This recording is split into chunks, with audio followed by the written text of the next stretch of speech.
Hello, Trail Seeker, and welcome to another exciting episode of the Learn True Health podcast. Today we have back on the show Dr. Michael Haley. Please, when you have some time, go back and listen to episode 401 and 474 as we dive deep into medicinal aloe. Can you believe medicinal aloe needs 3 episodes? We cover new stuff today on medicinal aloe, but it's an amazing continuation of the conversation. I love this stuff. It is so great for so many different ailments and for helping you get to the next level in health. If you're stuck in inflammation and pain or skin issues or digestive issues, it is so great to help you get a leg up and help your body to heal itself. So we're going to dive into that, dive into gut health, and just have a wonderful conversation today with Dr. Michael Haley. Please check out learntruehealth.com/aloe. That's learntruehealth.com/aloe. That takes you to the special landing page that he created for you guys, where he gives you a great deal on his medicinal aloe, which is fresh from the farm. They freeze it the day they harvest it. And he talks about that in his previous episodes, but we get an update today because he found an even better farm and with even better soil. It's like volcanic soil or something. But what they do is they go out into the field. It's all organic, and they harvest it. And that same day, they remove the inside, the special gel of the aloe without the skin. There's a few layers of skin around the gel. They call it a fillet.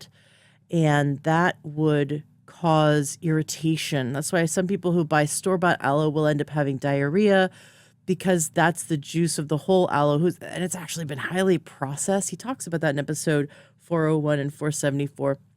And today we learn more about his new farm, and they put it into a machine that just grinds it up just enough so that it's easy to swallow it as a drink, but there's nothing added, nothing taken away, nothing filtered.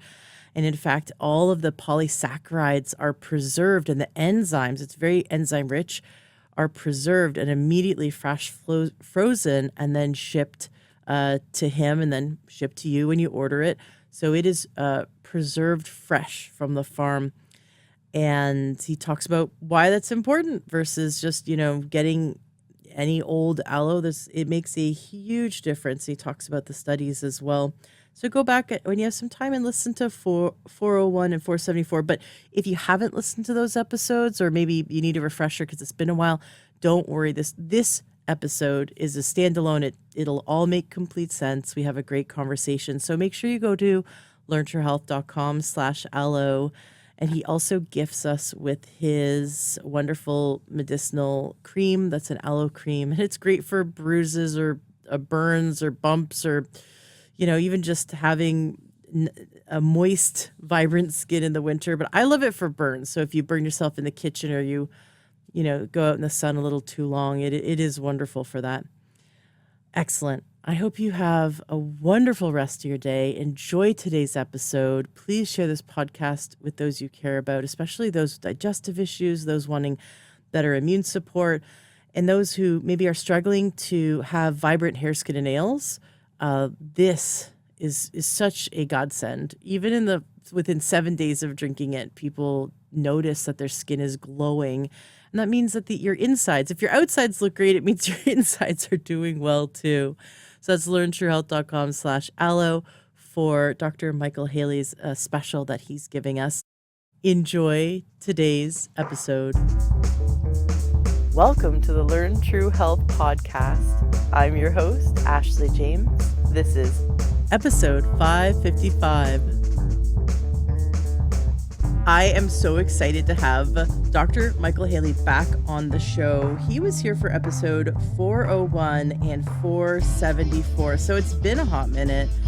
And also he was discussed, very happily discussed at episode 475 with Dr. Patrick Vickers. He's the doctor who has an amazing holistic cancer center and uses Dr. Haley's aloe drink, medicinal aloe drink, with great success. And that's the cool thing, is that medicinal aloe helps with so many things very quickly. We've talked about it before. We're going to talk about it more. We're going to go in depth. We're going to catch up because a few things have happened since we had you on the show. So welcome back. Thank you so much for having me again, Ashley. Yes, it's my third time on the show, so if people go back and listen to the other episodes, they're probably going to hear some repeat. You know what? I'm going to put it out there. The last episode we had was so good, they should just go listen to that. Oh yeah, just stop listening to this one. don't listen to this one. Just go back and listen to 474. You're good. Because I had to listen to it just a little bit, kind of wondering what we had talked about, and I learned some things from myself listening to it. So I do that too. I must have forgotten some things since then. Isn't that funny? Isn't that funny? We can forget. I mean, when I go and listen to old episodes that I've done, I'm like, I wonder what I'm gonna say. I was actually talking about chewing your food and feeding your microbiome. And it was just something so silly that I said, you have to chew it down into bite-sized portions for them. Yeah. And Oh, that's so good. when I heard myself say that, I said that? That was me? Right? I don't remember saying that. But thinking back on it, it's like it makes so much sense. Yeah, if you do look in the toilet after a BM and you could recognize your food, you didn't chew enough. That's a giveaway. Like that's a gimme, right? Like you have to chew it to the point where you don't recognize it on the other end because your microbiome needs to be able to digest it, right? So that's and just actually relaxing while chewing. Your jaw will get sore. Honestly, my jaw when I have salads gets sore because of the amount of chewing. But I'll massage. You could do a little massage on your jaw afterwards, and you get used to it. Your jaw gets stronger. Your face will look sexier if you chew more. This is the thing. It's called mewing. There's a whole thing where you strengthen the muscles of your face, neck, and jaw. And one of them is to chew your food more. So do that. It'll strengthen all that in there. And you help your microbiome and you help your digestion. And I love coming back to the aloe drink that you sell. It's medicinal. It's nothing there's nothing sold in stores. Oh yeah, aloe, I can buy that at, whatever health food store. Or, oh yeah, I've seen aloe at, Trader Joe's or whatever. It's like, you can't know. If you listen to the past episodes, we talked about the industry and how they produce it, and it is not medicinal at all. And it'll cause irritation. It'll cause diarrhea. It's not helpful. It's minimally helpful. Whereas Dr. Michael Haley's aloe, which he ships fresh and frozen, freshly frozen. Well, I want to talk a bit about your new farm and how cool it is and what's happened sort of since we had you on the show last. But this stuff is so neat. And I know I told the story before when my son was probably about 4. He had an upset tummy, coming out both ends kind of thing. I can't remember whether it was food poisoning or, some kind of stomach flu, but we gave him the aloe and we put a little bit of lime. He loves lime. He loves that flavor. We put a bit of lime juice in it, put a little bit of stevia in it and mixed it up with some ice and served it to him. And immediately calmed everything. And then I was on the phone. This was, weeks or months later. I was on the phone with a friend and in the car I was driving and it was on the speakers in the car. And my son is in his car seat in the back. He's again 4. And she's saying, "Oh, Atticus is throwing up and he's feeling really sick." And that's her son. And Brave yells from the back seat, "Give him aloe! Make sure he drinks the aloe." And I'm like, it's so cool growing up, with a son who, giving him all this natural stuff. He's like, some kids would go give someone Pepto-Bismol, which, is masking symptoms, not like helping the body heal. But he's growing up knowing how to support his body's ability to heal itself, which is really cool. So in the past, we've talked about many things, but for those who are new to listening to this episode, can you run down the list of everything that drinking medicinal aloe helps? Oh boy. 2 hours later. Yeah. That is funny. Yeah, and without doing the list, let's simplify something. What if it What if you did something that helped one thing, like sleep? Let's say you could sleep better. What can that have a benefit for? What condition? Yes. Everything heals better when you sleep. So it's one of those things where is there anything you can't name that would benefit from better sleep? Right.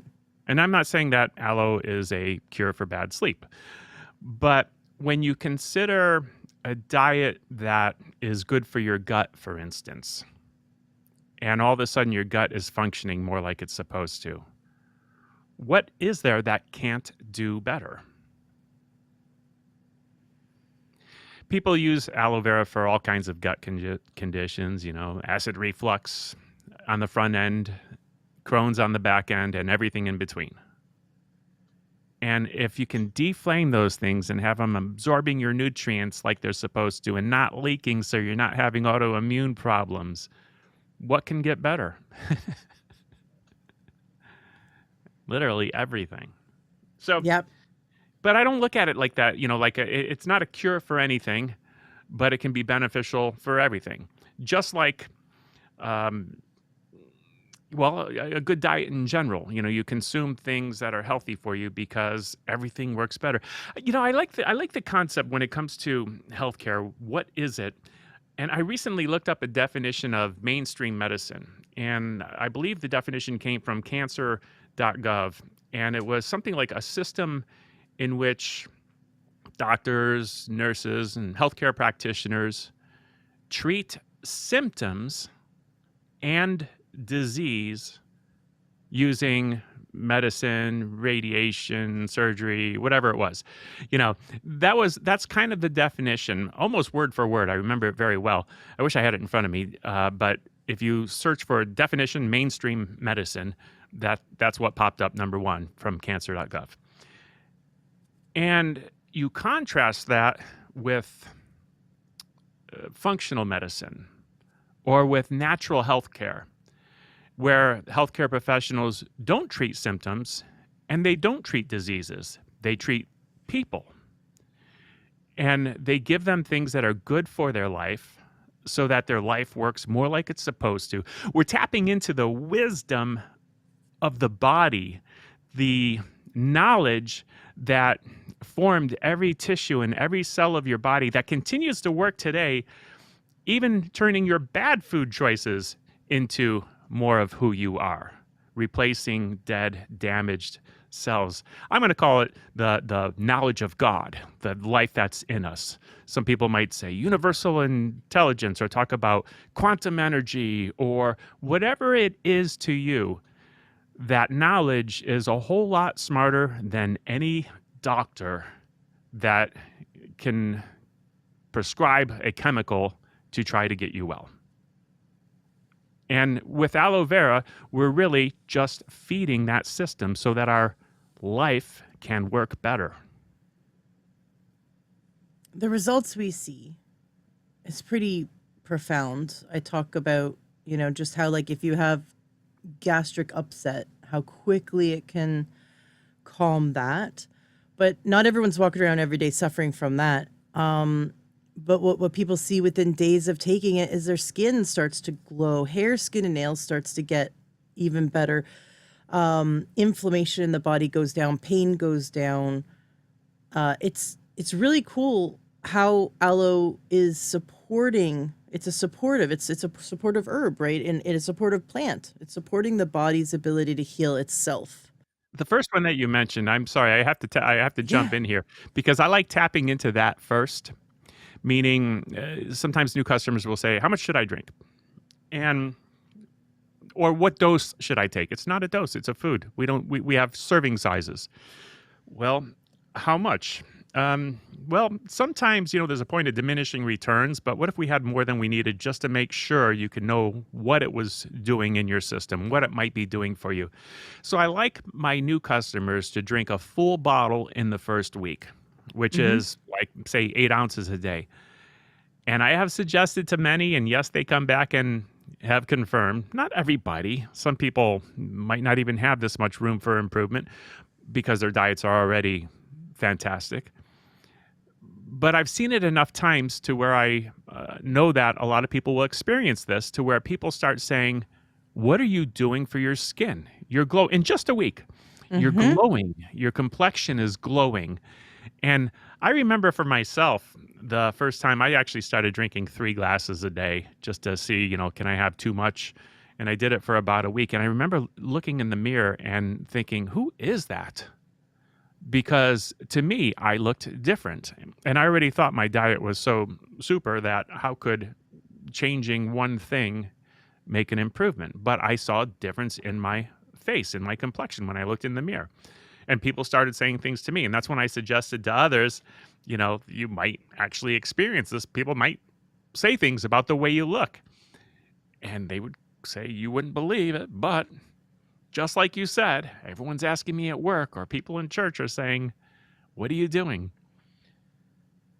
Not I, everyone's going to have that experience, but I like yeah, that yeah, yeah. example because it's easier to tap into the vanity Well, let me tell than you, the health of yes, someone that might take longer to see results.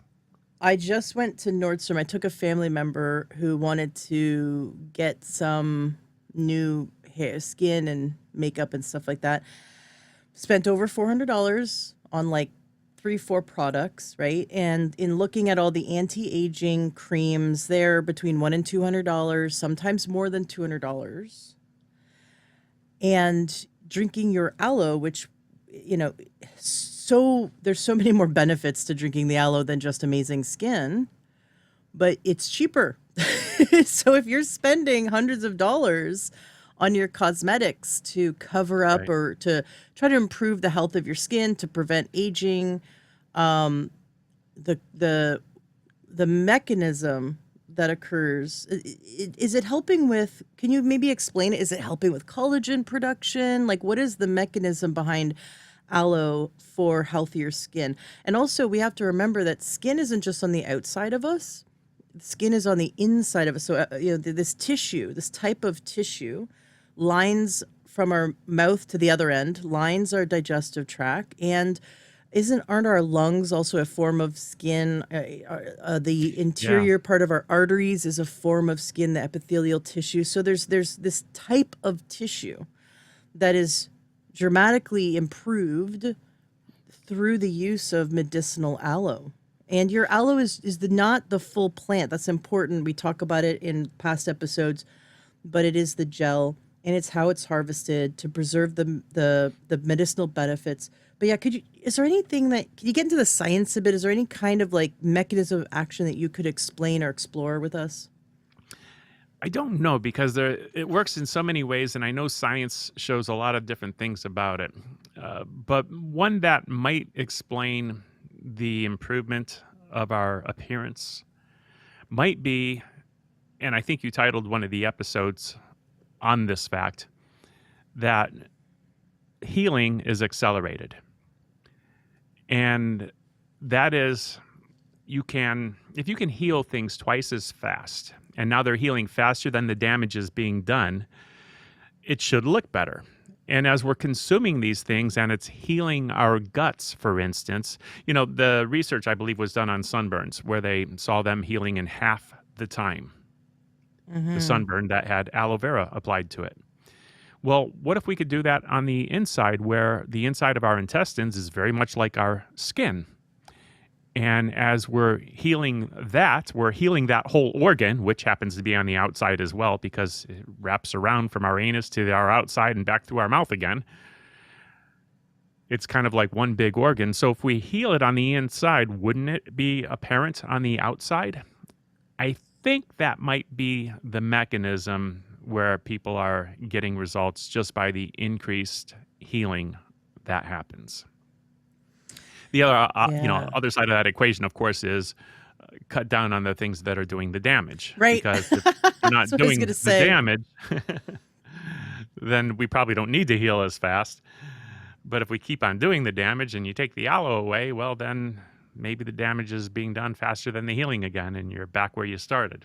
there's something really exciting about cancer, which Dr. Patrick Vickers talks about in episode 475, where, and I think you also talked about it maybe in 474, where there's a polysaccharide component to the aloe that the cancer cells perceive as food, but they can't digest it, so it stuffs their mouth kind of like a pig on a spit, would have a apple stuffed in its mouth, and it ends up starving the cancer. And so it's in holistic treatments, or in where people are going for the conventional cut, burn, and poison, but then they want to explore holistic to help mitigate the side effects of the chemo, for example. They would choose aloe because that's really the medicinal aloe drink, because it's really going to help them with the nausea and the gastric upset, but it's also helping to it's actually helping the body fight the cancer. And that's just like scratching the surface when it comes to like how much this plant helps us. Yeah, this study was done on aloe or mannose. I think it was mannose. I think the study is called Mannose Impairs Tumor Activity or something like that. And there's a few studies, so some were done with actual aloe. But mannose is the simple sugar molecule when you break down the mucopolysaccharides. And mannose is that one sugar that, well, when we eat it, it actually lowers our blood sugar levels instead of raises it, which is interesting. Mm-hmm. And the way I understand it is that cancer cells will bind to it because it loves sugar and wants to ingest sugar for energy, but it can't with that mannose sugar molecule.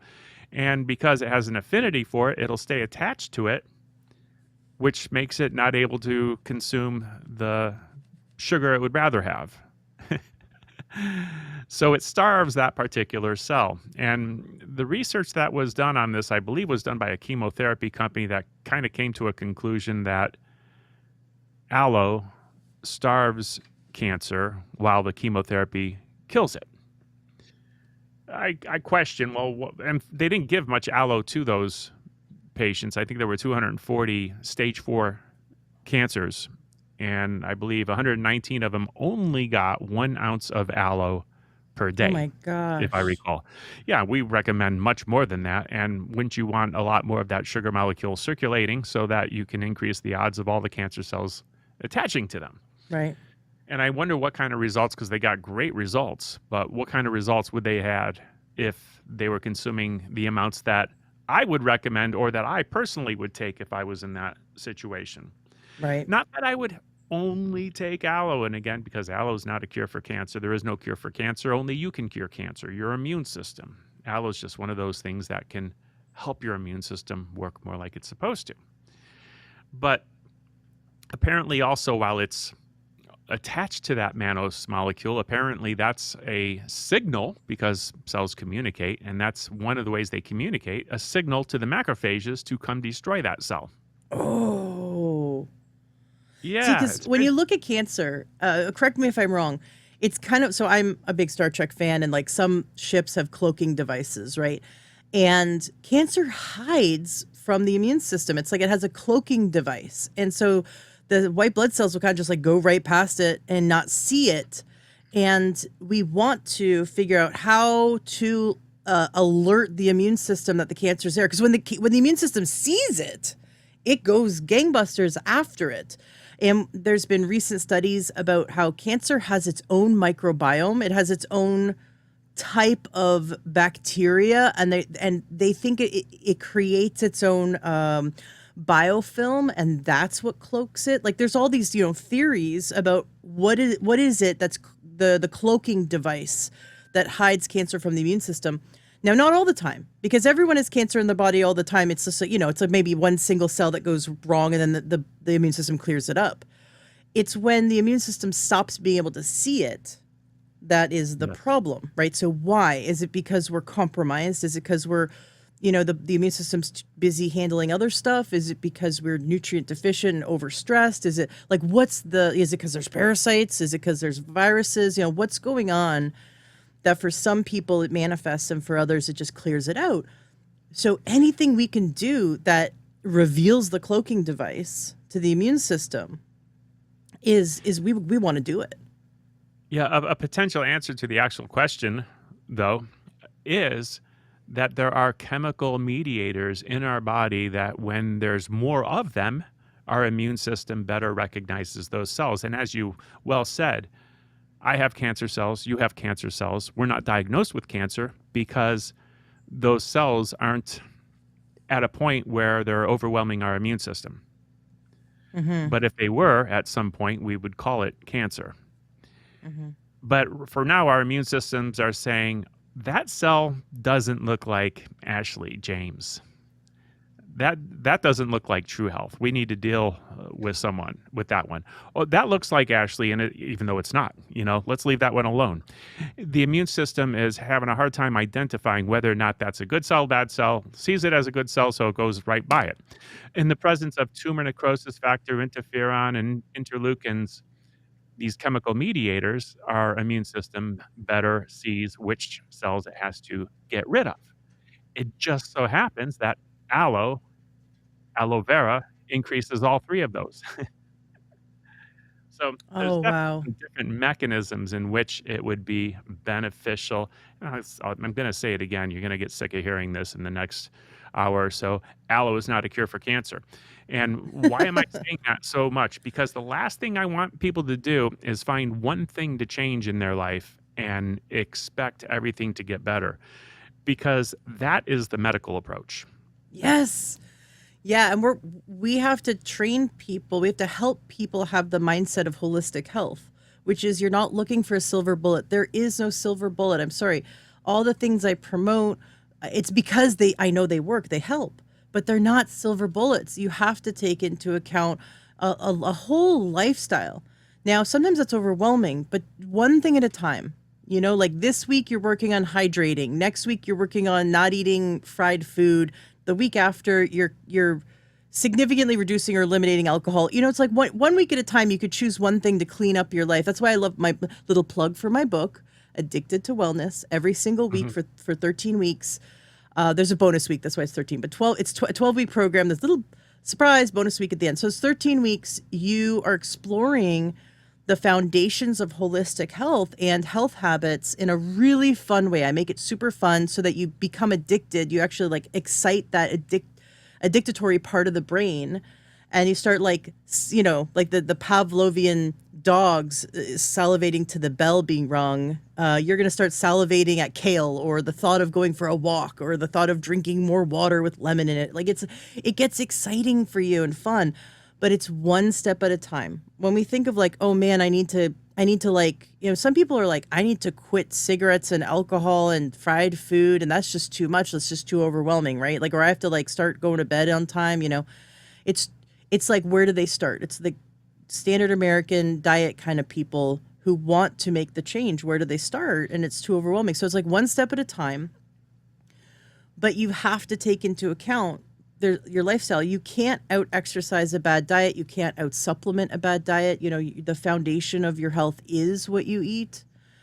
And there's things you can augment, like the aloe drink, which immediately speed up your results. It supercharges your results because, like you had mentioned, it is speeding up the healing. So now we're mitigating the damages from your lifestyle as you are making the adjustments. But you've got to make the adjustments. Now, some people are really healthy, but they're doing really extreme jobs, like super stressful jobs, or they're like a mom of a bunch of kids. That's super stressful. Homeschooling can be stressful. Or maybe they're like bodybuilders, like they're healthy, but their body is in a pro-inflammatory state, right? Because, or maybe they're recovering from a major surgery or recovering from a chemotherapy. Like, so their body is in an inflammatory state. They're still managing to do as much as they can for their lifestyle, and what they really need is a leg up. And that's why I love the aloe. It's like such a simple leg up that people, most people, especially if they're motivated to try this, they will see something within those 7 days. And I've had clients. I get clients on the aloe, and I've had clients tell me like it is life changing for them. But like you said, if someone's super healthy already, they don't have like a lot of stress or eating super clean, they're gonna just notice a little bit of a change, not a huge change. But for those who are suffering, major change. This is why I love it. I always run out. I have it in my I have a deep freezer. I've got a few bottles, but I always end up giving it away to friends and family. So it's also, if you're one of those people like me who just will have a few bottles of something to like help your friends and family, you're gonna want to have this stuff in your freezer, because I can't tell you how many times I've given a bottle away to help someone and it's made a difference. So it's worth doing. But and I haven't even mentioned, to get it, you give us a gift, which, thank you. Your cream is amazing. I've used it. I do go out in the sun a few times a year, sometimes a little bit more than I should. I have very fair skin, and I lobsterify pretty fast. And then I take your aloe cream, and it's so soothing, and it does speed up my recovery. The next day I'm not a lobster anymore, and I really do appreciate that. But that's it's learntoyourhealth.com/aloe. So learntoyourhealth.com/aloe gets you to the aloe drink that we're talking about. Since we had you on the show, though, you had a change of farms, and that was big. I'd love to hear the story in the last two or so years since we had you on the show. Oh boy, that was a long period, a long dry spell for us. Our farmer had retired. He was gradually winding down his business. And actually, the father kind of retired years ago, and the kids had taken over. But aloe's grown really on 4 different farms for pretty much all of the aloe vera companies. And there's more than 4 farms, but 4 big ones are serving most of the aloe vera companies. And we were actually using one of them to grow our aloe, but we had our own set of procedures and our own equipment installed on their farm so that they would produce specifically for us in a very unique way. On certified organic property, and everything was great. But most aloe companies are actually getting their aloe from one of the big 4 farms, and it really doesn't matter which one, because they do it all the same for, whichever one you get it from. It's in these big either 55-gallon drums or the 500-gallon IBC containers, and it would come pasteurized, filtered, preserved, shipped to the United States, probably to a main facility that would distribute to all the other aloe companies, where it would get reprocessed, repasteurized, represerved, and maybe flavors and thickeners or whatever else added. That's what usually happens in the aloe business. For us, we had one that we convinced to do it our very unique way, and we installed very unique equipment on their farm. Well, what would we need special equipment for? I thought it's just hand filleted and frozen. The only purpose of the equipment was to get it frozen faster. And yes, they eventually retired. So we were stuck until we convinced another farmer to produce it for us, and they love what we're doing. Oh, cool. So instead of producing in Dominican Republic, we're producing in Guatemala, and they're turning out an even better product for us. So it's one of those things. I'm sure you've felt that when you're challenged, it's an opportunity to grow, and you're probably being challenged and stretched because it's going to get better. Yes. That's what we're experiencing right now.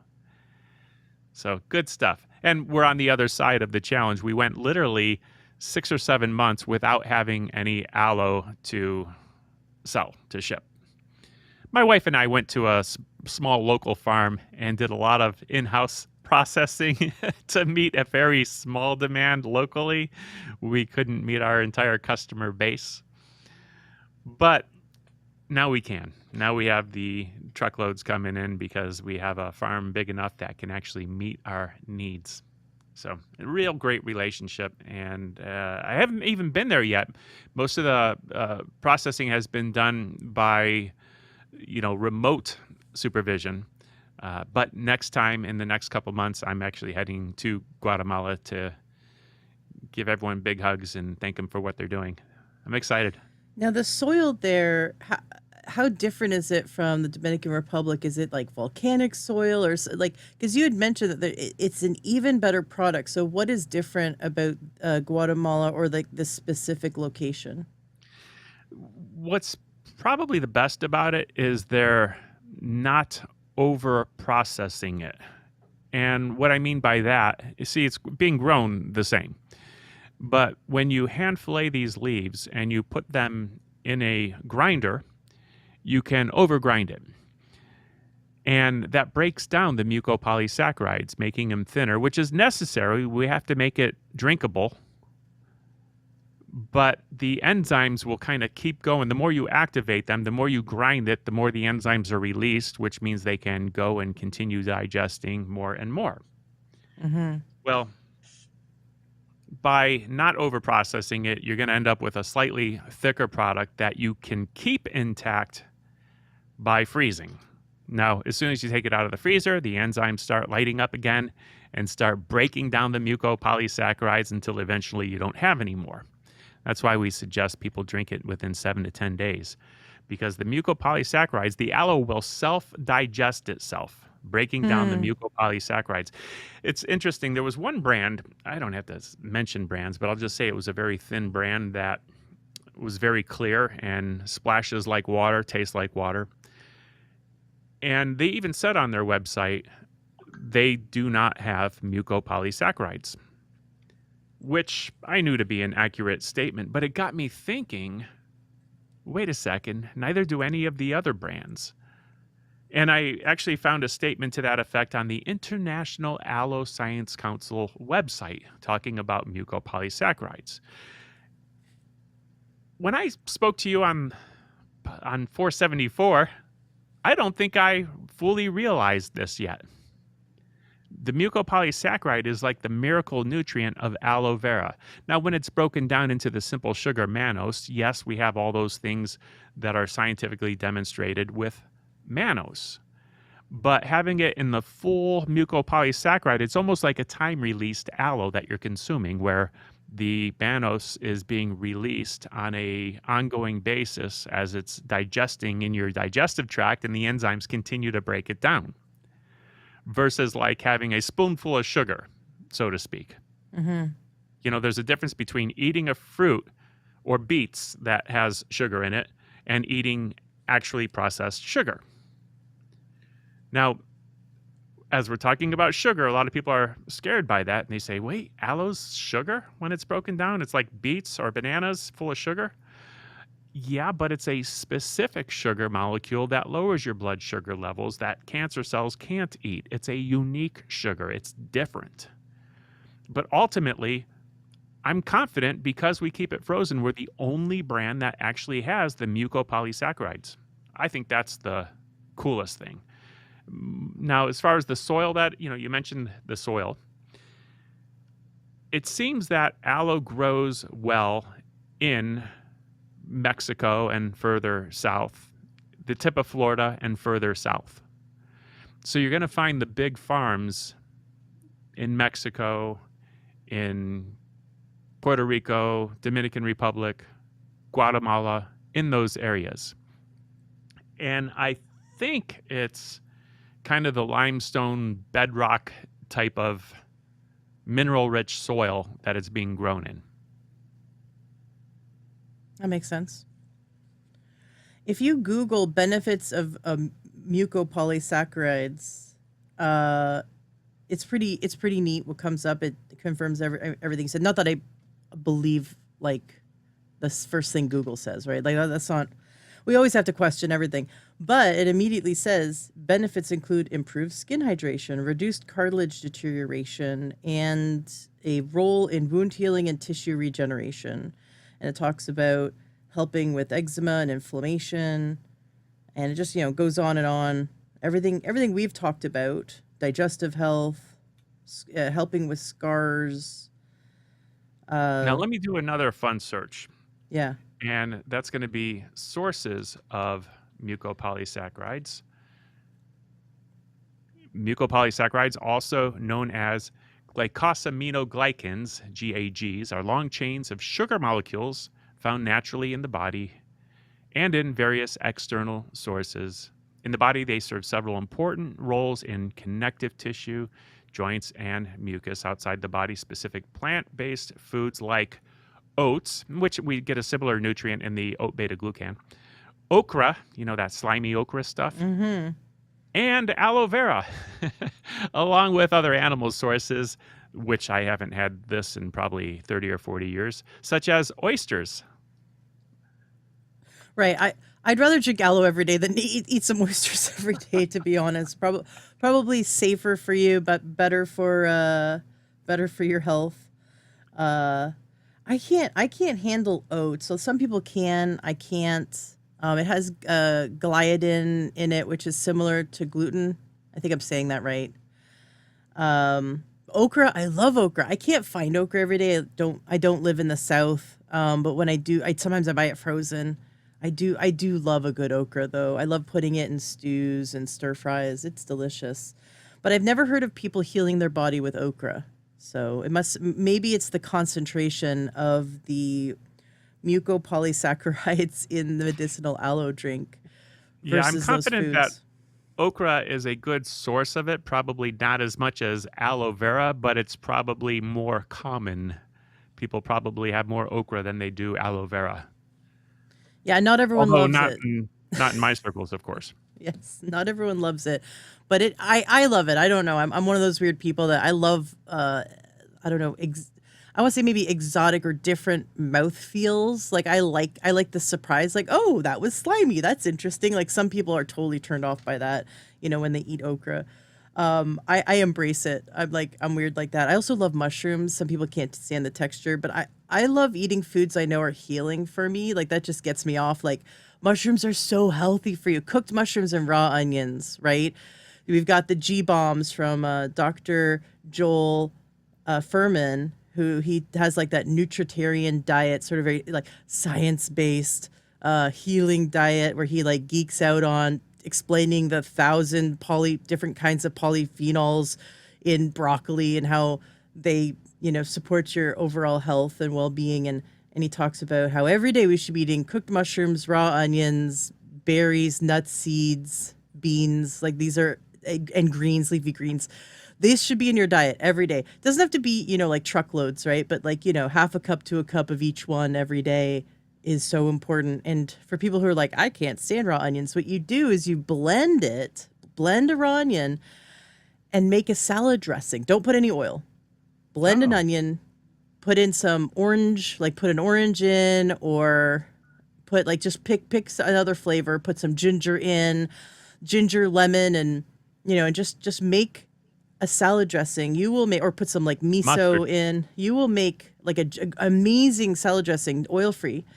You could put some basil in, but like blend an onion. And now you've got your raw onion, but when you pour it onto a salad, it's like it's freaking delicious. You could put in a garlic clove in there too, just blend it.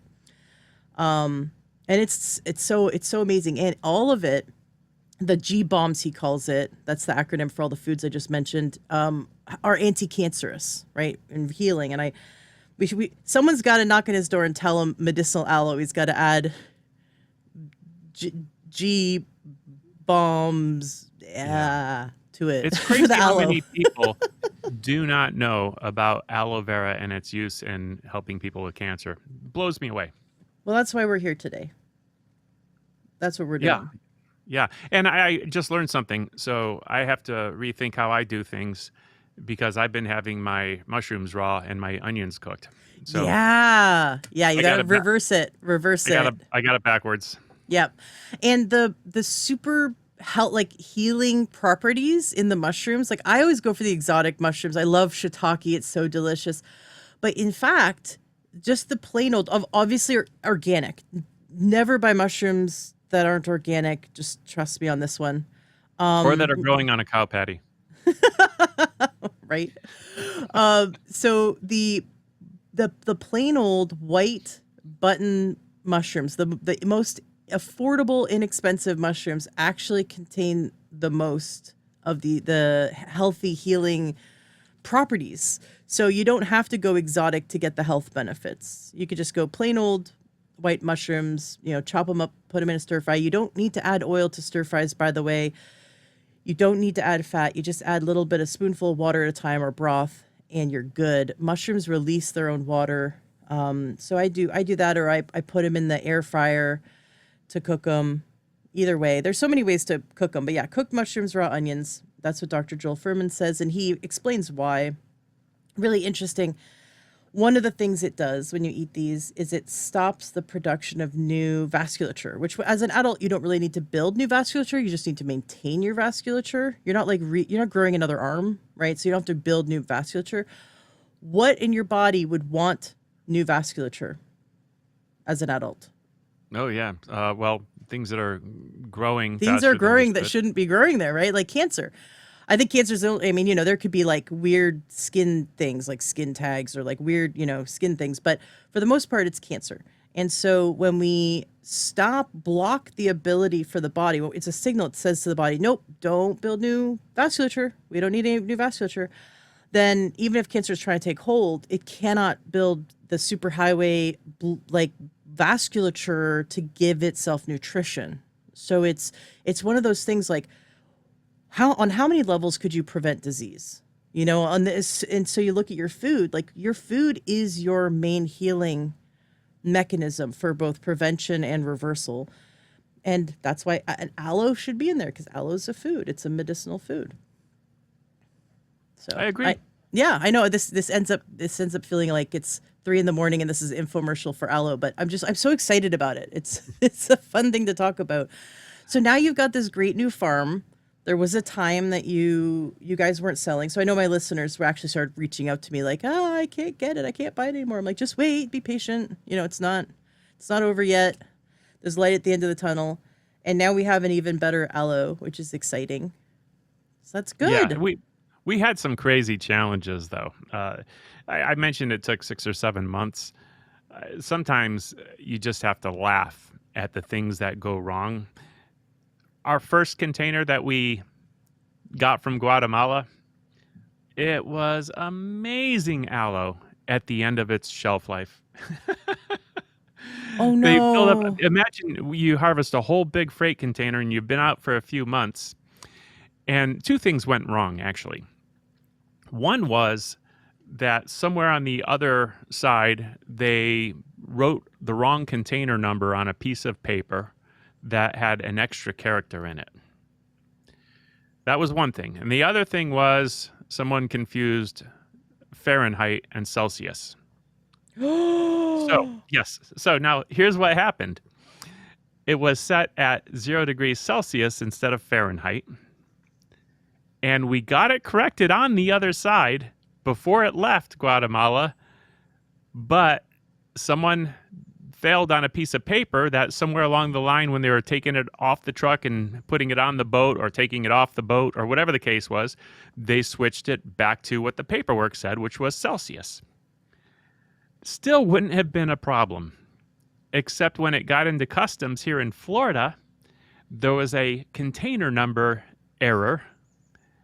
So they held it for an additional 3 weeks, of which I paid over $700 a day for their storage fees. No. Yes. No. Then they finally dropped it off here, and I realized it was refrigerated instead of frozen. Now, I immediately opened up a bucket and said, oh my goodness, it's completely melted. It's absolutely delicious. The best aloe we ever had, but we have to dump it down the drain. So Tell me you took a bath in it. Tell me you did something, brought all your friends over, filled a pool, like one of those like Walmart blow up pools. Tell me you guys yes, used we it. could have. We could have filled up a much bigger pool than a Walmart blow up pool. Oh no. And we could have had all our friends in it at the same time. But oh no.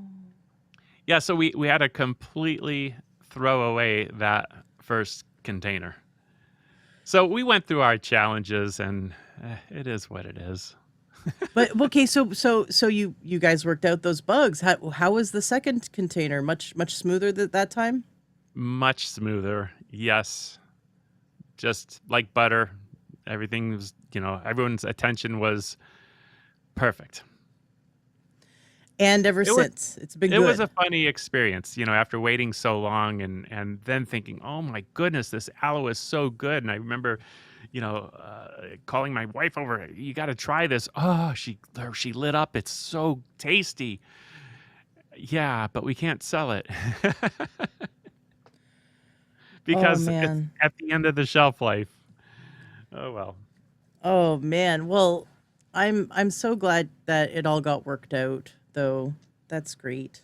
That is I can't wait to have the new product to try it. That's exciting. So that's learntruehealth.com/aloe. Listeners can get it. The more tasty, the newer, more tasty aloe from Guatemala. Are you gonna please tell me you're gonna like take videos and post it on social media or something or email it out of the new farm when you go to visit it? Absolutely. Yeah, I want to see it. It's really We neat. we have such a good time in those settings, in the whole farming and processing. It's a passion of ours. In fact, even here in Florida, we're in our backyard, in our home backyard nursery that has hundreds of aloe plants that we're continuously separating, dividing, repotting, and eventually sending them out all over the United States right from our backyard. We absolutely love working with the aloe. Do you guys sell aloe plants too? We do. We're shipping them specific, and I think that people should be growing their own aloe. It's one of those things Yes. that if there was one plant you should have, In your it's home, aloe vera. absolutely. Now, it's not 100%. going to grow everywhere, or it's not going to grow like it grows in Florida, and it's especially not going to grow like it grows in the Dominican Republic or Guatemala or Mexico. Even in Florida, it grows slower, and it goes dormant in the wintertime.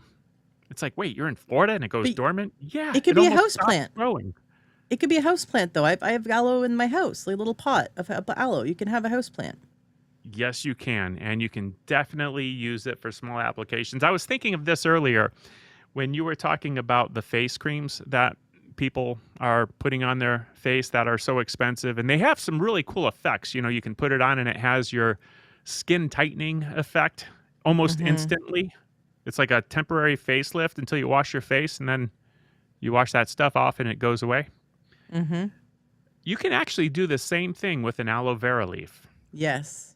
where you cut it and you just get the gel and you I like to leave one side of the skin on so that it's easier to hold. So if you cut like a 1 inch section and you then put the knife through the middle of that, so you have the skin kind of between your fingers, but the gel on the other side, and you just wipe it on your face and let it dry, and it gives you that temporary facelift without chemicals Yeah, on something it's a that's face actually mask. Yeah, yeah, yeah. that's anti-aging. Right. Now, it'll wash right off, but when you let it dry there, you'll actually feel your face tightening up Yeah. from the clear gel. Yep. And it's healing. It's on the outside.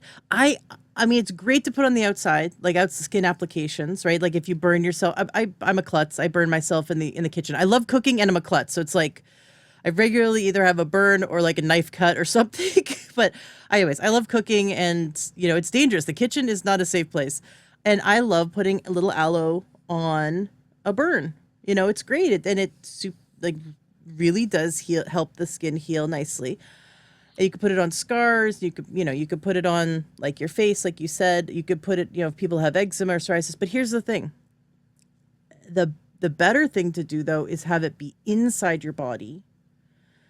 And it's good to have, the external applications for emergencies, but if you drink it, then all the tissues on the inside are being nourished, and then it appears on your skin within 7 days, like because it's from the inside out. That's holistic medicine. Go looking Yes. from the inside out, right?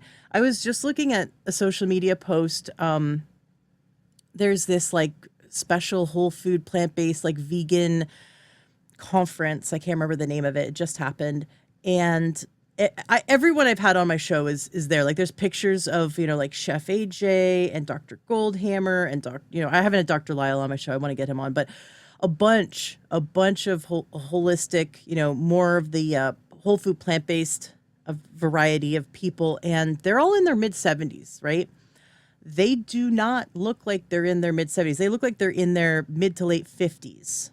And you look at any of the whole food plant-based, not just vegan, because vegan can be junk, right? Like you can go to 7-Eleven and eat Twinkies and slushies, and that's vegan, right? Like, so vegan, it doesn't necessarily mean holistic or healthy, but a very specific subsection of vegetarian, where it's whole food, plant-based, no oil, no alcohol, no processed sugar, no processed flour. We're talking about whole foods, meaning single ingredient foods. That sounds boring to some people. It is freaking delicious. It's awesome. It does take a mindset shift to do it. In my book, I talk about how to sort of start doing it, how to start incorporating that way of healing using food. Every single expert in this genre, in this field, looks 20 years plus younger, and healthy, vibrant skin. It's the coolest way to do anti-aging, right? Is through what you're putting in your mouth. Do they look 20 years younger, or does everyone else look 20 years older? Probably.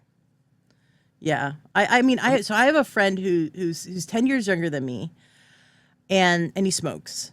And he doesn't drink anymore, but he smokes cigarettes. Like it's kind of weird. Like smoke. I'm still surprised that like cigarettes are still a thing. You know what I mean? Like this day and age. Me too. But it's like now it's very expensive, and I think it should be more expensive. Like I'm sorry for those who smoke, but think about it this way. I wish, and I'm not a fan of taxes. Like I'm so not a fan of taxes. I do, however, wish, since we do live in a society where taxes exist, I wish that things that really hurt us, like obvious stuff, right? Like high things that are very, very high in sugar, not all sugar, but very, very high. Things that are clearly unhealthy for us, right, should be taxed more, and then that money go towards something to do with helping people in the health space, right? Like, I just think it would be cool. Like, if someone were to smoke, it's like they're paying $20 a cigarette, but they know that like 10 of those dollars is going to go help someone heal themselves, right? Like, that's my thing. So anyways, he smokes. I'm getting off track. He smokes, and he looks older than me. I am 10 years older than him. And he's got wrinkles. He's just like, he is 35 years old, and he looks older than me. Well, you can talk about him all you want here, because he's probably not listening. He's not listening. No, he's not. I've shared my show with him. He's not listening. If he does, I hope he reaches out and says, "Hey, stop talking about me," because that would be really funny. I'd be happy for him to listen, because it means he wants to shift his life. The point is, he did say the other day he wants to quit smoking. I'm like, good for you. Like, I'm here to support you. But just the thing is that everyone I know in my life who does very obvious things to hurt their body, right? Even eating fried food, and that's not something everyone knows how damaging. Eating fried food is as bad as smoking cigarettes and drinking alcohol. Like, there are certain foods that will age you so rapidly. I've told this story before. Stop me if I've told to you. So Dr. Joel Wallach is my mentor. He's the one that he did a 180 with my life. Like, he helped me heal polycystic ovarian syndrome, infertility, type 2 diabetes. Wow. He's the reason why I do this podcast. He turned my life around. He's the reason why I have a son, and we conceived naturally after 6 years of trying. He helped me, and it was just with whole food supplements and with diet. And he's my mentor. He actually, I studied under him. That's why I became a health coach, like holistic. That's why I do this podcast. So Dr. Joel Wallach, I've had him on the show twice. You can go back and listen to those episodes. Go to learntruehealth.com and type in Joel Wallach. And his supplements, just a little plug, takeyoursupplements.com. Absolutely amazing stuff. A lot, like minerals are things that we're really missing. So so he's so cool. And he helped me turn my life around. So he has a friend who was actually Amish, really, really neat story, and ended up leaving the Amish community to become a Navy SEAL. And you know how like intense Navy SEAL, they're the cream of the crop, right? He has over 20/20 vision, right? Night vision. And Dr. Wallach says never eat fried food. It damages so much of your body, but it'll also damage your eyesight, especially your night vision. And he says just absolutely never eat it. Fried food, you should think of fried food as like, it's like, Like you're taking a cyanide pill, right? Like you wouldn't take cyanide, like, or you wouldn't give yourself heroin. Like why are you eating fried food? And so his friend said, I'm just going to do this experiment. Now he didn't normally eat fried food. He was eating just like Dr. Joel Wallach said to eat, like to avoid the foods. He has a certain list of foods, and anyone who's interested, I can give them the list of foods. It's 12 foods he says to avoid that just cause damage and inflammation to the body. One of them being fried food and oil, all cooking oil, 100%, never eat any kind of cooking oil or oil in general. And so this guy eats one thing of large fries, I think from McDonald's, every day for 7 days. And on the seventh day, he's driving home at night. He lives outside one of the major cities in Utah at this time. And he starts to know. Now, he doesn't wear glasses. Again, 20/20, over 20/20 vision. He's driving home and he can't read the signs. He cannot read the signs. He goes, what's going on? He lost his night vision from 7 days of eating fried food. And it took him over a year. It took him over a year of taking antioxidants and eating super clean to get his night vision back. Now, I've done this experiment with my husband, not in eating fried food, but taking the specific supplements that support like the antioxidants and really good stuff for eye health. And my husband, who's turning 57, he does not have to wear readers. Like you get in your 50s, you start to need to like wear readers to like be able to see something close to you. When he eats super clean and he takes some antioxidant type support, right, supplements, he doesn't need readers. When he kind of goes off the farm, eats whatever he wants, doesn't take his supplements, he needs to wear readers. And he has done this over and over. And he's like, this is amazing. Now, if you look at the anatomy of the eye, there's a ton of vasculature in the eye. Well, you've got vasculature in your brain. That's the number one thing to support. So anytime you're eating fried food, you're damaging your brain. You're damaging your heart. You're damaging like all the organs, right? We see it from our eyesight first. You might not become aware of like the cognitive decline from eating fried food, but you'll be aware of needing readers or losing your eyesight. And it's a shame eye doctors don't teach this, that nutrition is so important to eye health and to, the health of the brain and the rest of your body. I still wear readers, but but you might need to wear a stronger one, right? If you ate fried food is what I'm saying. You might need to like continue to get stronger and stronger readers if you're eating foods that are damaging yourself. I think mine's from not actually sleeping enough, because some days are better than others. And the other thing I did notice is nutrition definitely makes a difference. A quick funny story about this. I saw one of those advertisements about fixing your eyesight in a week or something like that. One of those real long adverts that you see where you can't speed up the video and it takes you forever to figure out what they're selling. Right. And I was actually recording it because I was going to expose them for being frauds. That's how disgusted I was at this video. So I thought, well, I'll buy the supplements and then I'll put it on YouTube, my results, and I'll challenge them on their guarantee and everything.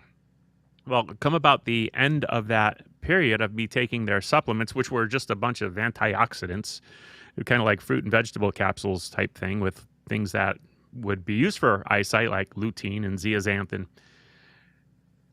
Well, I started noticing, I like watching the news in the morning. I have my organic cup of coffee, turn on the news, and I'll read the ticker on the bottom. And I caught myself reading them without glasses. I said, this actually is working. Yeah, and I eventually called up the company and challenged them because I wasn't sure yet. And just to see if they were going to honor their guarantee. And they said, well, why don't you wait just a few more weeks and keep on going and stuff like that. A few weeks later, I ordered more. So there's definitely something to proper nutrition and eyesight and rest. I got to say, rest is definitely important too, because if I don't get enough sleep, I'll still challenge reading the tickers. But the fact that I can at all is phenomenal because a year ago I couldn't. Oh, that's so cool. So yes, yeah, I like Dr. Joel Wallach. As you were talking about him, I'm thinking about times that we shared a stage together in some debates, some nutritional debates. Because no matter what, when you're in the nutrition profession, you're never going to find two people that agree 100%. It's No, just not going to happen. right. And at the time, we were very differing opinions. But I love Joel Wallach. And, I think back of how we were all introduced to him on his cassette tapes, Dead Doctors Don't Yes. Lie. Which I heard when I was like 11 or 12 years old. My mom I have the memory. She plugged it in, someone gave it to her, and I was sitting in the back of her car and I was listening. And I remember him saying, I grew up on a beef farm in Missouri. And it changed my mind. Like it completely shaped how I saw the world because he was exposing this concept that animals are given nutrition adequately enough to prevent disease, to keep the produce, to keep your steak cheap, right? Humans are not given nutrition adequately enough to cause disease, to fund the pharmaceutical, and industry and this whole juggernaut of a medical system. And that's his message. Like Right. nutrition matters. And that's the 30,000 foot view. And then he goes into how like minerals are the thing that's missing mostly from our soil. And yes, he does believe that, the healthiest people would be like steak and vegetables, right? Like that's his shtick. But without minerals, we would be just as unhealthy as the person eating Twinkies, right? So that's his thing. Yeah. It's like the body needs this nutrition. There's so many advancements in understanding nutrition. I love like Dr. Michael Greger. He's got the 3 books, the How Not to Die, How Not to Diet, and How Not to Age. And honestly, the audiobooks are my favorite because he records them himself and he is so funny. I've had him on the show too. And so nutritionfacts.org, just a little plug for him. Great website if you want to dive into understanding the science behind your food choices. And I don't 100% agree with everything because he has some opinions, right? But what I do love is that he does say this is my opinion versus this is, what 20 studies have proven, right? Like let's not argue with the results of 20 studies, and he does look in the validity of those studies to make sure they're not like funded by like Snickers bars or something. Because we have to also question the money, right? The money motive sometimes. But let's look at nutrition from many different sources. And I don't believe in diet dogma either, because I have seen so many people heal with different diets. But every diet that I've seen heal people has been a whole foods diet. Has been Yes. like what's the commonality? The commonality is removing the alcohol, the processed sugar, the processed flour, the chemicals, and just getting back to nature, as being. And then then we take it another notch and like adding the medicinal aloe drink and adding other healing plants. We can support the body's ability to heal itself. That's the main thing. What can I do to support my body in healing myself, and what can I do to remove what's blocking it, right? If you remove fried food today, that is a plus, right? If you remove alcohol, that's a plus. Especially those foods that like we're using as a coping mechanism, because I'm all about looking at the underlying emotional reason why we eat certain foods or why we're like reluctant to remove certain foods. Like if you're reluctant to remove something like ice cream or fried food or alcohol, that's not, you don't physically need it. You're not reluctant because you like think you depend on it. You're reluctant because there's an emotional component, right? So like that's where we got to do the emotional mental healing, because we should be organizing our diet in a way that supports our body's ability to heal itself. Can I disagree slightly Yes. while agreeing at the same time? And this is a Sure. perfect example of how two people can completely agree except for. Well, I'd love, yeah, and please clarify, and I'm all for it. No, I agree so much that a lot of what we eat is emotional or habitual. So we just think this is what I'm going to do. I'm going to have a cigarette because I always have cigarettes after I eat, or I'm going to have a drink because this is what I do after I eat or before I go to bed or when I wake up in the morning. Everyone's different, right? I believe that not only have we programmed our brains, but we've also programmed our second brain, so to speak, our gut. And our gut flora has probably become dependent on certain things and Yes. influences our thoughts and our habits. And they have some say and control in it. And sometimes we need to reprogram them. I love that you're bringing this up. So you're one of the things you do is you're certified as a GAPS practitioner. And I had Dr. Natasha Campbell McBride on the show way back in episode 385. Can you explain this from the GAPS standpoint? Well, gut and psychology is gut and mental. It's the concept that our guts have a tremendous effect on the way our minds work. And the quickest way to demonstrate this is to put something in your gut like booze, and in seconds your mind can feel different, maybe more relaxed, maybe more carefree, maybe less guarded instantly, because we're so much under the influence of the chemistry in our bowels. And yeah, sure, it's getting absorbed into the bloodstream and traveling everywhere, but we've seen this in a lesser form when we've given kids sugar. I see this in the church, in the Sunday schools, when the kids are being fed all kinds of candies and cookies and sweets, and they start getting crazy, or in the schools. So we can affect our mind based on what we eat and kind of how we program our guts. And in the same way, let me get even more controversial here. Vaccines. Do vaccines cause autism? Well, wait a second. Are we asking the right question? Because what if they potentially damage the gut? And what if a damaged gut causes autism?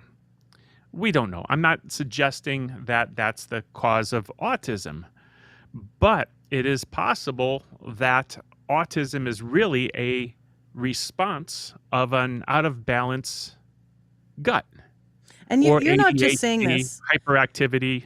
Yeah, you're not just saying this as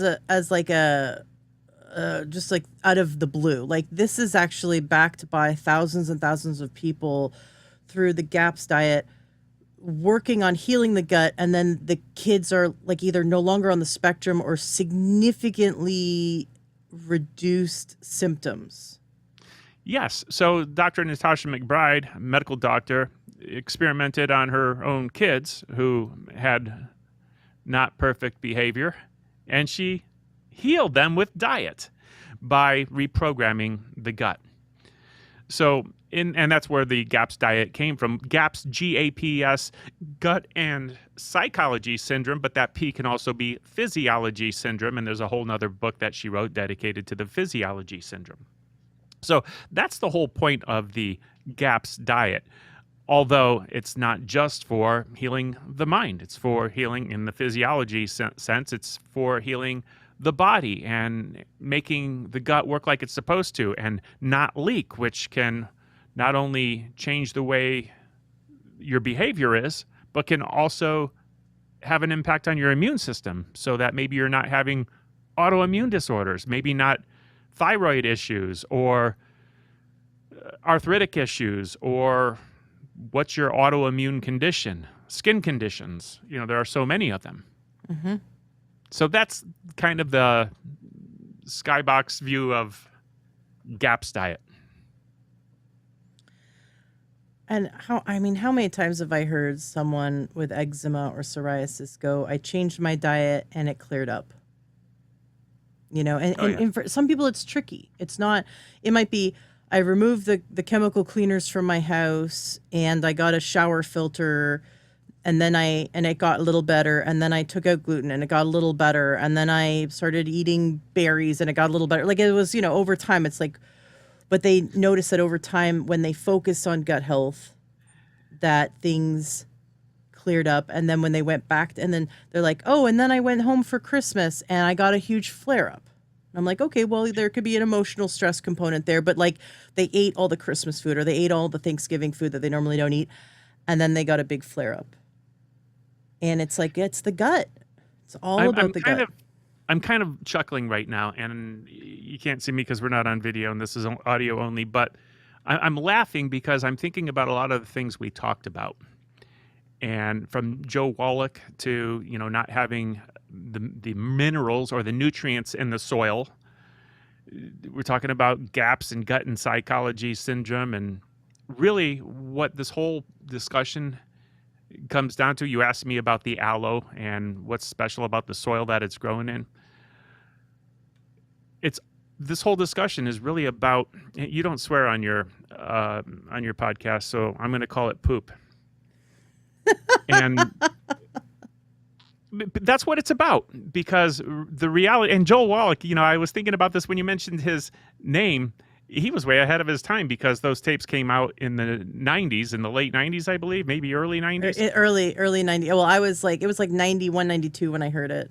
Okay. And he's talking about soil depletion already, which really is probably a mass farming, possibly GMO situation, where as we change the crops and we could spray them with pesticides, herbicides, fungicides, and all kinds of stuff to kill the soil. Mm-hmm. Now the soil is actually dead. But what is soil? Soil is feces. It's poop. It's poop from the smallest, elimination from bacteria all the way up to, worms, bugs, and big animals, consuming things, turning them over into nutritious soil. And without that life, you don't have the nutrition. A scripture, there's something to the effect of Lord God formed you from the dust of the ground. And when I think about that, I'm formed from the dust. Well, that's poop. Maybe that scripture is not such a compliment. But the reality is everything is soil. And when we're bringing it back to the GAPS diet, it's about the soil that's in us that we are making from the things that we consume. And that soil is either healthy or it's not. It either has parasites in it and toxins and heavy metals and all kinds of toxic material, or it's nutritious soil with a microflora that is kind to us and good for us and beneficial. Yes. As you were talking, I'm just thinking this podcast might be titled "You Are the Shit." If you got to beat me on that. But every life, the whole part of us is essentially from the soil. And that's what it comes down to, the nutrition in life. There's a few things we need. We need soil. We need water. We need light. And everything comes from those things, with the life that somehow organizes it into living things. In the past, I've talked about the garden, because we look at what's a healthy garden. A healthy garden has a diverse and healthy microbiome. Like, we used to think soil was dead. We used to think, okay, it's like clay and decomposing vegetation, and there's some minerals. But now we know that the most important thing in soil is what we can't see, and that's the healthy microbiome. And when you eat a raw strawberry, this is the coolest thing. When I learned this a few years ago when I was going through, I think it was 2017, I went through the IIN, Institute for Integrative Nutrition Health Coach Training Program. Little plug for that, actually, if listeners go to learntrail.com/coach, they can get a free sample class. But I learned, I'm going to give you an abbreviation. You pick a strawberry from your very healthy garden, and there's the microbiome, the healthy bacteria on that strawberry, if you were to have let it just sit there, the bacteria start to break it down, start to digest it, so it can become healthy soil. Right. And there's no soil on this planet that is healthy that doesn't contain healthy bacteria. Healthy bacteria is the measure of healthy soil. Of course, minerals have to be there, for the plant. But plants can grow without minerals. So plants don't make minerals, animals don't make minerals. You can eat spinach and have zero iron. You can eat Brazil nuts and they contain little to no selenium or selenium, however you want to say it. Point being, we think we're getting certain nutrients from food just because, like certain minerals and elements from food, just because that food usually contains it. The plant has to be in the soil rich enough to have it. But with the microbiome, when you eat that strawberry, that bacteria helps you break down that strawberry.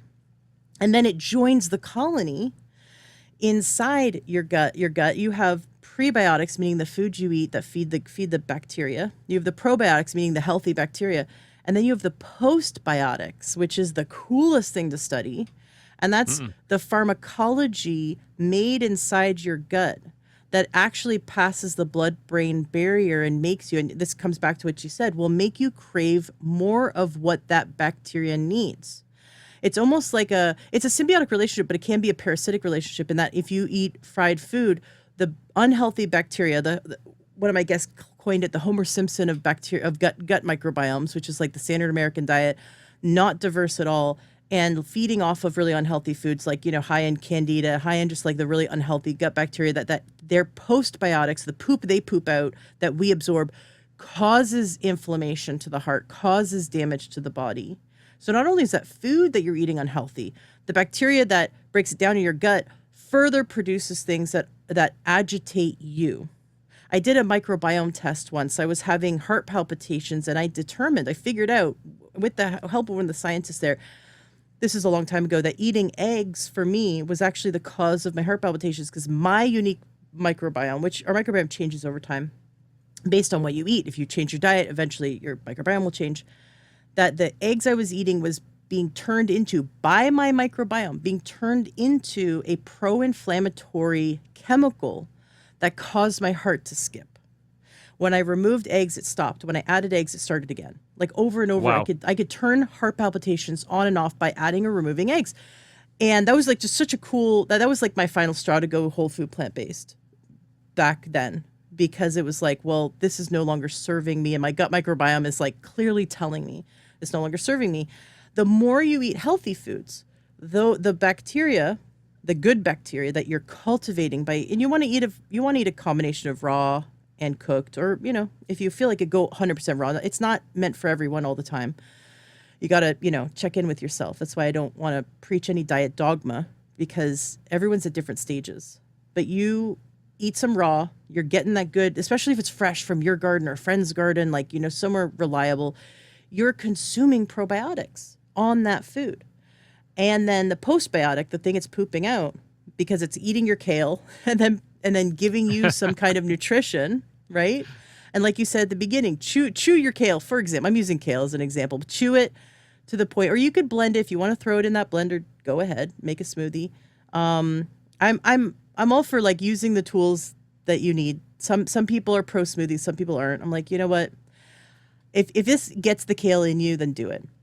But you get it in you, and then the postbiotic is pooping out this healthy stuff. This healthy stuff is good for you. It's healing for you. These chemicals that are really great.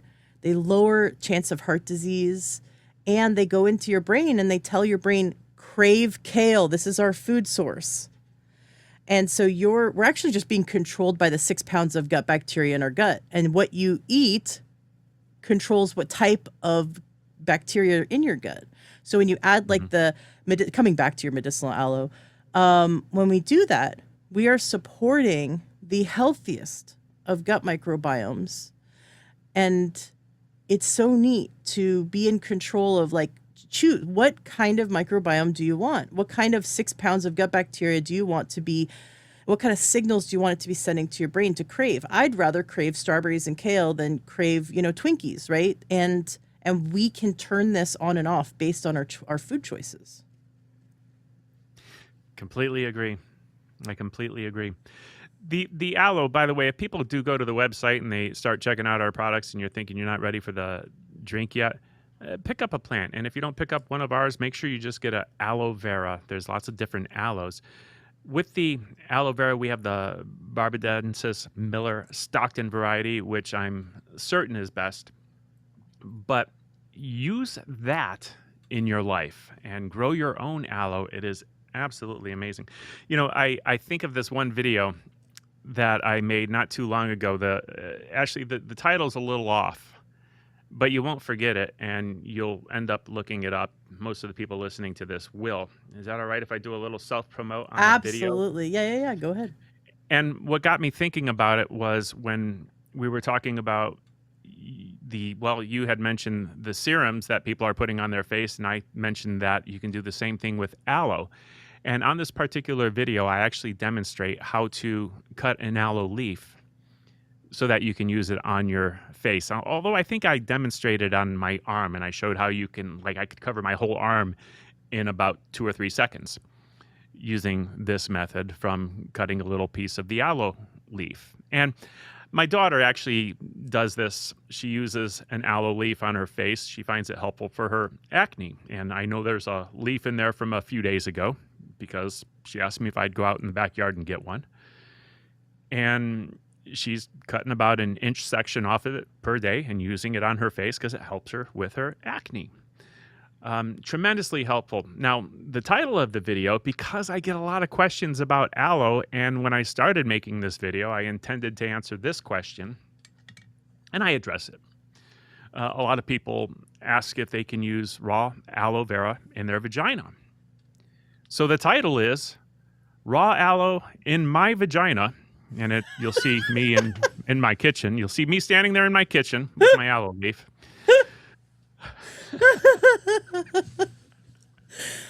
I mean, it's 2025. It's 2025. It could be anything, right? It's anything. Yep.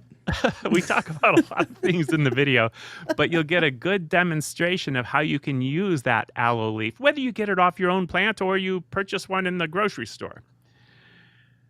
So, and when you're on that channel, actually, if you go to that YouTube channel and sort the videos by popularity, up on the front end will be some of the best videos about how to take that one plant and turn it into a whole bunch and even start your own little aloe vera farm. Yes. Yeah, that my little aloe vera plant loves to reproduce. It's very fertile. It's constantly they're even falling out. Like these little tiny like aloe children are kind of just falling out, and then so it's great. It's great. I really need to repot. It's just I want to get some of yours though. This was given to me years ago by a friend.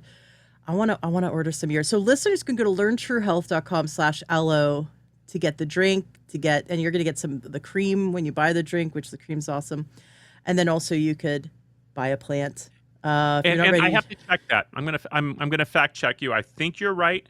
I'm going to learntruehealth.com/aloe and just let me see, because there's a particular page it has to go to because not everyone gets the cream. Okay, and yes, it is. It's resolving on that one hidden page, meaning if you go to HaleyNutrition.com and you look for aloe that includes the free cream, you're not going to find it. Yeah, my listeners get a free cream. So, and I love it. It's great. Yeah. And it lasts a really long time. Aloe. It's very nice. I only use it when I need it, and when I need it, I'm so happy I have it. I used it while we were on this podcast, actually. I'm using it right now. I used to have it on my desk. The other day, I believe it or not, I cut myself. I kind of cut a chunk off my knuckle. And aloe promotes heat. I use it on my hands anyway because I'm a chiropractor. I'm always washing my hands, abusing them. Yeah, my chiropractor touches my feet. I mean, I go in there in my. I mean, I'm sorry. I wear sandals, like Birkenstocks, and I run into the car. I'm going to the chiropractor later today. I'm so excited. She's been on vacation. I woke up. The first thing I thought of this morning was I cannot wait to see my chiropractor. A little shout out to Dr. Claire Russell.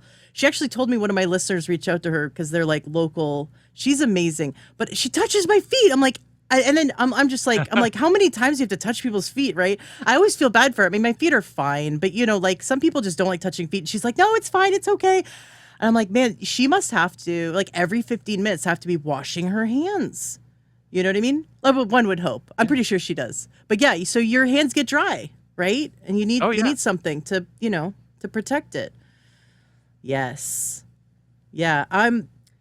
So the listeners can go to learntohealth.com/aloe. And also, I don't know the link to your video, but I will make sure that it is in your channel, is in the show notes of this podcast at learntohealth.com. And also, wherever you're listening from, just click on like notes, and it's going to be right there. If you're listening on iTunes or Spotify or, wherever you're listening, right there in the description of this episode, I will make sure that, the Aloe in my vagina video or the There you channel to go. get there will be listed. Make it easy to go watch that. I think that's hilarious. I should have you name my podcasts more often.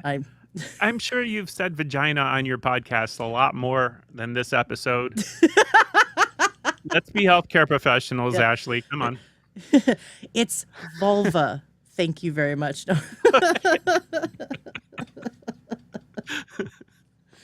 I love it. That's so great. What I want to make sure we touch on everything that you came here to touch on. I think we've touched on a lot.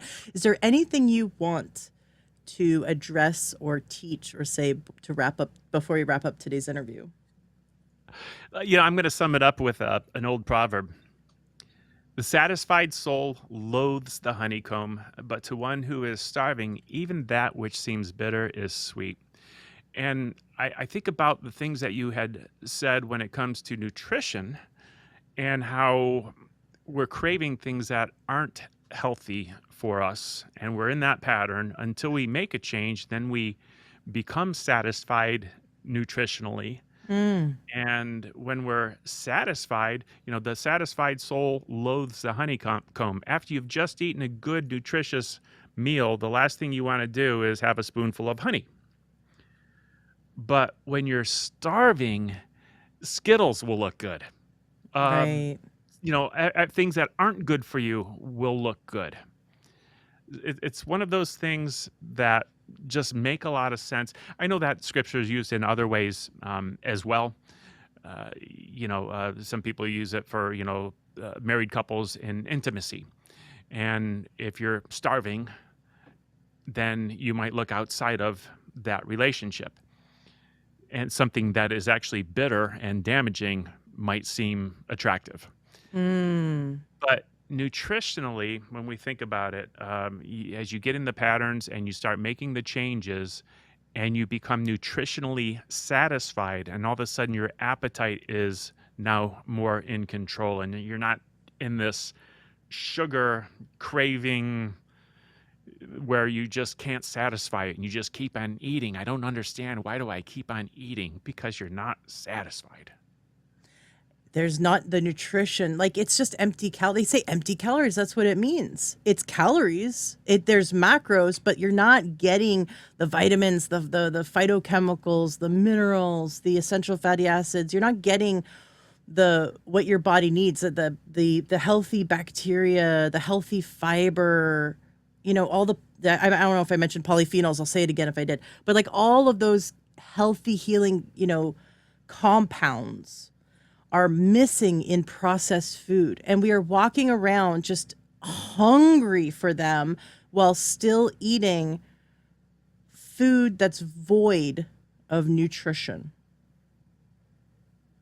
And so I love that you know what I love about the Bible is that one parable, like one verse could hit you on so many layers.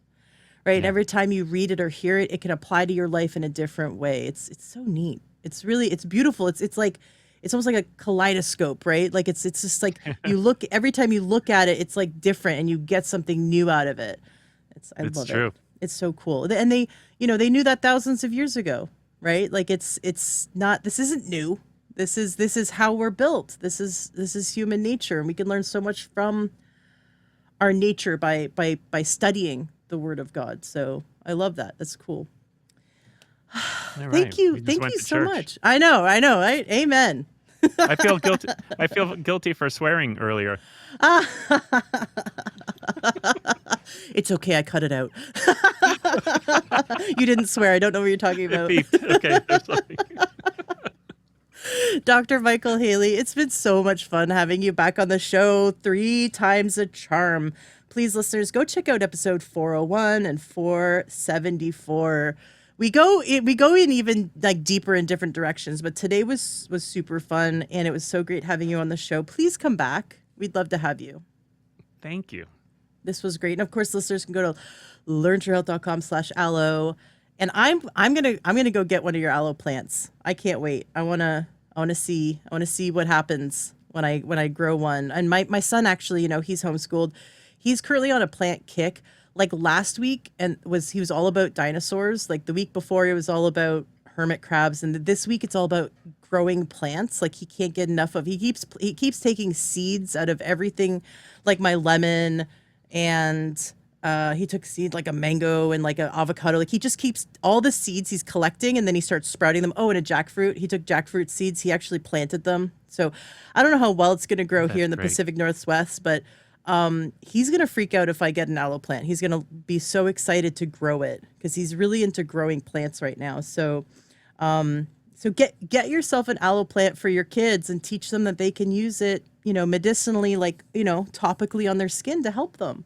What a great family, fun learning event. Yes.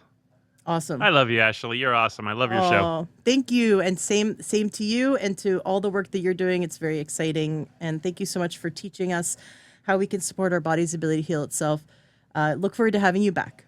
Hi, my name is Jennifer Saltzman, and I am the head coach at TakeYourSupplements.com. I wanted to share with you a testimonial that I received from a client of mine, one of the many success stories that I have, but this one just was very close to my heart because she's young and has struggled so much to regain her health and has had just such a phenomenal overcoming testimonial that I really wanted to share it today. She writes, "My name is Angela. I am 25 years old. I have been on a health journey that consists of an autoimmune disease, fibromyalgia, and other issues that left me feeling defeated and debilitated every day for 15 years.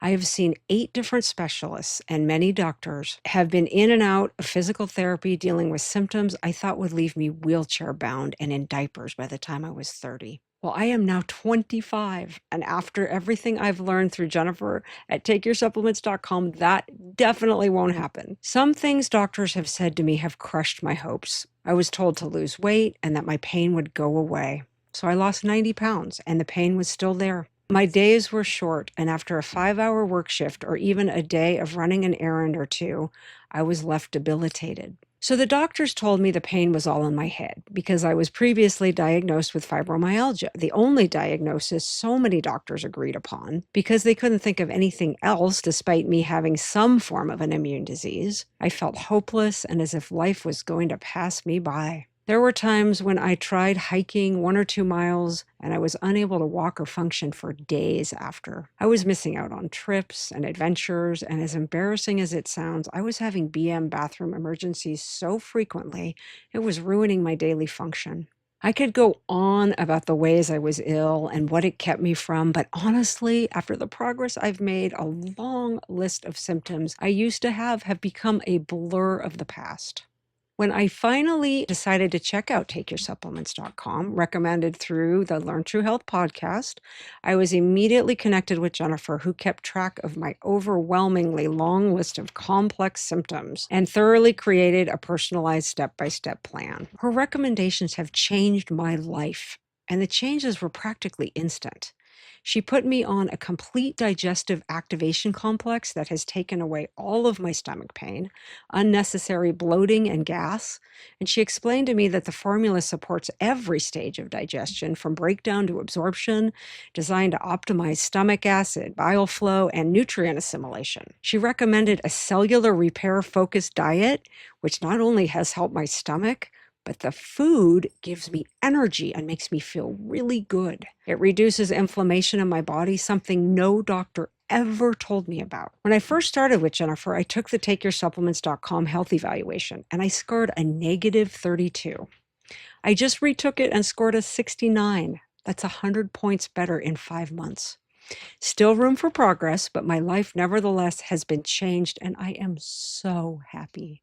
My days have been much longer and full of adventure. I have hiked the 4,000-footer mountains of New Hampshire, something I never thought I would be able to do. I have had successful days of workouts, errands, and work. The Learn True Health podcast and Jennifer at TakeYourSupplements.com have done more for me than any doctor ever has. And it all started with validation. I am now 25 and feel my life is just now starting. It's really hard to put into words just how much has changed for me. So I'll keep on living as actively as possible and learning as much as I can so I can finally take part in the beautiful things of life. I can't wait for the adventures to come with the hope I've been given through this program. If anyone out there hears this and feels their doctors are taking more than they're giving, give this a try. Thank you, Ashley and Jennifer. Your knowledge and expertise is a gift I cherish every day. I love it. It's so amazing to hear all the testimonials that come from the people who go to takeyoursupplements.com. My life was transformed. My life was transformed from takeyoursupplements.com, from the same protocols that are used through takeyoursupplements.com. And I'm just so grateful that we can spread this information and help those people who are praying for answers. And shame on the medical industry to hold back this information. It is so sad, but when you look and you dive into why is it that medical doctors who are well-intentioned are not even taught how to help people heal their bodies. Medical doctors are not taught. That's not in their education. They pay close to $500,000 in education, and they're not even taught how to help you heal your body and reverse and heal chronic illness. TakeYourSupplements.com and the amazing holistic health coaches that work there are trained by outstanding experts, these naturopathic doctors and research scientists who have developed these protocols that support your body to heal itself. And that's what I love. It's a totally different concept. It's not drug-based medicine. We're not treating symptoms. We're supporting the body's God-given ability to heal itself. So thank you, Jen, for coming and sharing that testimonial. It is one of thousands of testimonials and stories that we get from people whose lives have been transformed. And thank you for sharing that inspiration, because I know when I was sick and suffering, hearing the stories, the success stories of people's lives transformed through holistic health is what kept me going and drove me to keep seeking these answers. So go to takeyoursupplements.com. It's free to have a consultation, and they can work with any budget. They're amazing there. It truly is their mission.